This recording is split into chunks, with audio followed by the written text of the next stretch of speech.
Hello, Josh. Here is your sewer scope from this morning's inspection. That's me in the basement, tucked into that closet slash former shower bathroom area. There's the clean out access point. Convenient, handy. It's nice that they put it in.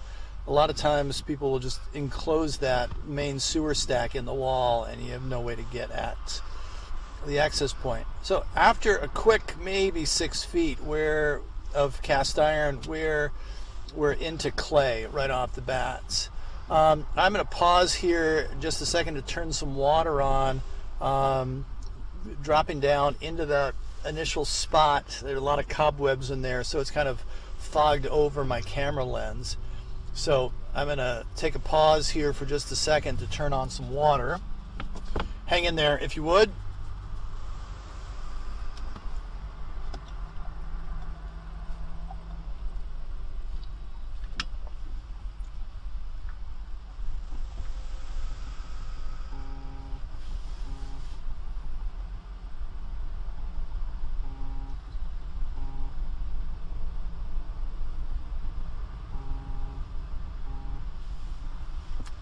It'll take just a second.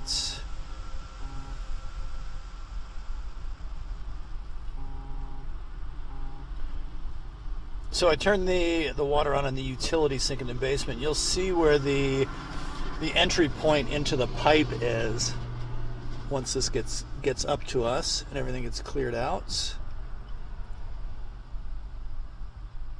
There we go. Got a little water running. Yeah, and there's the entry point right there on your left, coming into the pipe.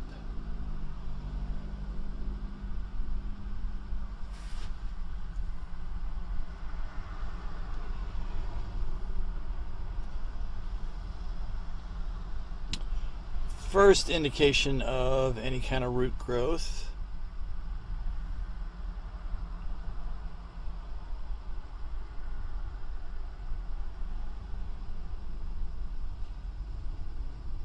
Holding water at this point.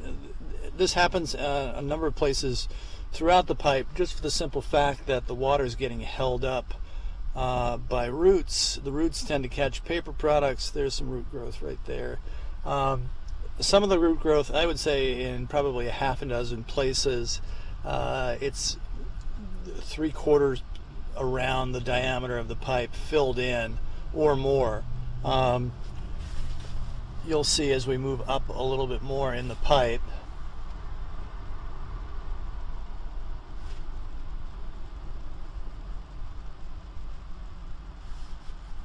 There you go. So nearly complete coverage across the diameter of the pipe.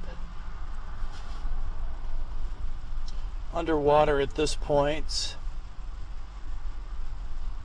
We'll get up a little further, probably around the 62-foot mark or so. And I thought I wasn't going to be able to get past, not this area, but the next bigger area coming up here in just a second.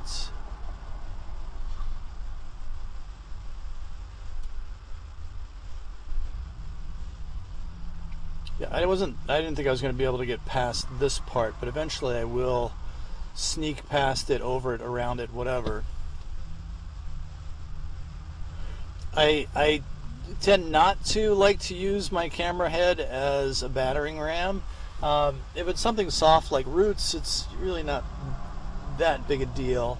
One of the worst days that you can have is if you crack your cable that the camera head is attached to. That's not a fun day, having to replace an entire cable.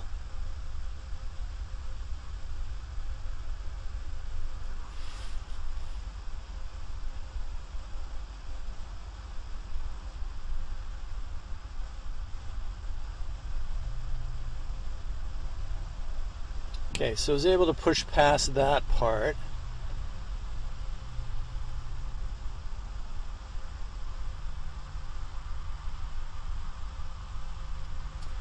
This might be damage in the pipe, so roughly 71 feet. It might be a circumferential crack around it. It's odd that you would have a short section because just beyond that we passed a connection point between two different sections. So that, again, back at the 71 foot mark or so, that might have been damaged. Here's about a 6 foot length of PVC that was added in. Repair section, no doubt.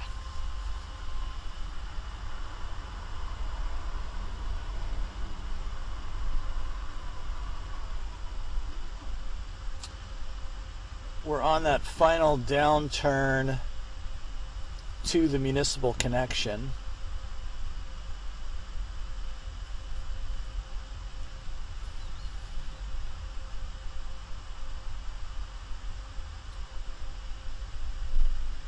And here we go, 104 feet. Yeah, so the last 15 feet or so, 15, 20 feet, whatever it is, not any root growth. Obviously, in that situation, you're probably under the street. So no trees growing in the middle of the street, so not much opportunity for root growth there. I'm going to keep the camera rolling as I pull back. Please read through my written reports, look at the recommendations, and move from there. But feel free also, if you want, to watch the return journey. You get a little bit better view. I did turn off the water, so there's a little bit more visibility where the water has cleared out some. And not to mention, pushing the camera head through, knocking out some of those roots did open it up a little bit, so we are getting some drainage in there. Reach out to me with any questions. I'm always happy to be a resource.